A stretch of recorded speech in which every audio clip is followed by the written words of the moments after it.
आजमगढ़ में महिला से मारपीट और अभद्रता का आरोप, निपक्ष की जांच। जी हां, बड़ी खबर आजमगढ़ से, जहां शहर कोतवाली क्षेत्र के बवाली मोड़ मड़िया जयराम निवासी सरिता गुप्ता ने अपने देवरों और अन्य पारिवारिक सदस्यों पर गंभीर आरोप लगाए हैं। सरिता गुप्ता का कहना है कि उनके देवर अरुण गुप्ता ने उनके साथ अश्लील हरकतें करते हुए और बलात्कार की कोशिश की। विरोध करने पर अरुण गुप्ता ने सुनील गुप्ता तथा उनकी पत्नी सोनल गुप्ता से मिलकर उन्हें गाली गलौज करते हुए बुरी तरह से मारा पीटा है। हमले में सरिता गुप्ता बेहोश हो गईं।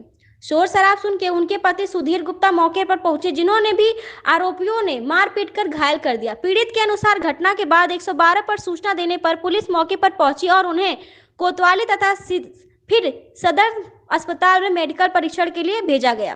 सरिता गुप्ता ने आरोप लगाया कि प्रथम सूचना रिपोर्ट दर्ज कराने में भी उन्हें कई कठिनाइयों का सामना करना पड़ा। मजबूरन उन्होंने पुलिस अधीक्षक से रजिस्टर्ड डाक के माध्यम से शिकायत की और फिर न्यायालय में प्रार्थना पत्र देकर मुकदमा दर्ज कराया।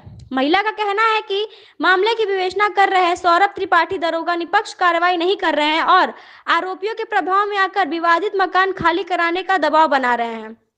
पीड़िता ने वरिष्ठ पुलिस अधीक्षक से मांग की है कि मामले की निष्पक्ष जांच किसी अन्य अधिकारी से कराई जाए ताकि उन्हें न्याय मिल सके।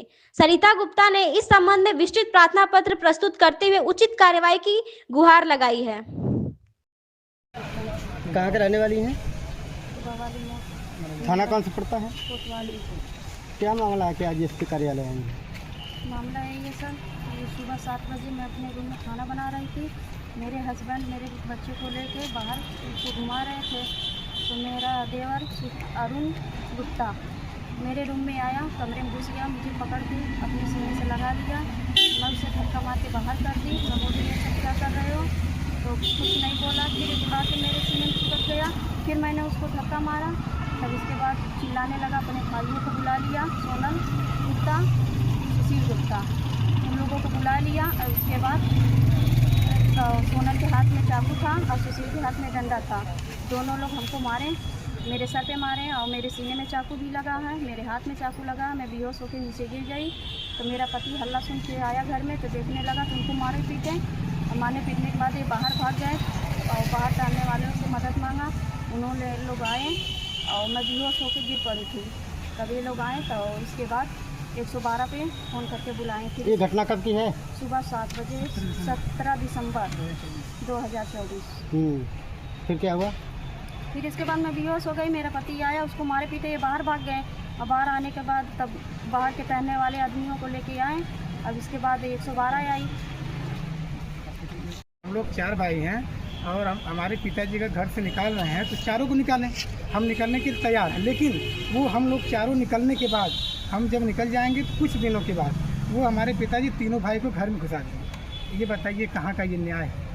इसके बाद दरोगा जी 11 अप्रैल को रात में इस तरह से तेज़ आवाज़ में बात किए।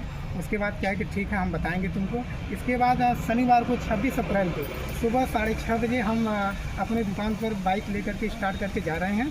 तो फिर मेरे पिताजी बोले कि अब तुम्हारे समझ में आएगा, दरोगा जी को हम लोग मिल गए हैं, हमारे सहयोग करने वाले लोग दरोगा जी पर दबाव बना दिए हैं, तुम्हारे समझ में आएगा, हम लोग तुम्हें बेचना प्रभावित करा देंगे।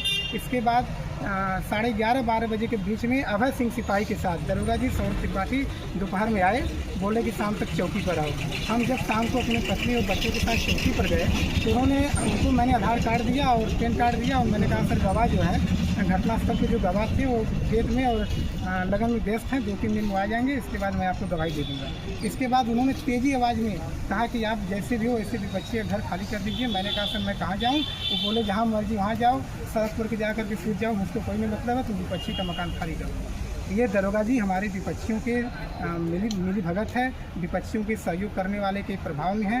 इसलिए ये दरोगा जी से हमारी विवेचना न कराकर किसी अन्य दरोगा जी से हमारी विवेचना कराई जाए। यही बात आज हम कप्तान साहब से मिले हैं। उन्होंने आश्वासन दिया है कि आप जाइए, आपका काम हो जाएगा, मैं दरोगा जी पर कार्रवाई कराऊंगा और कोई दिक्कत होगा तो फिर हमारे पास आना।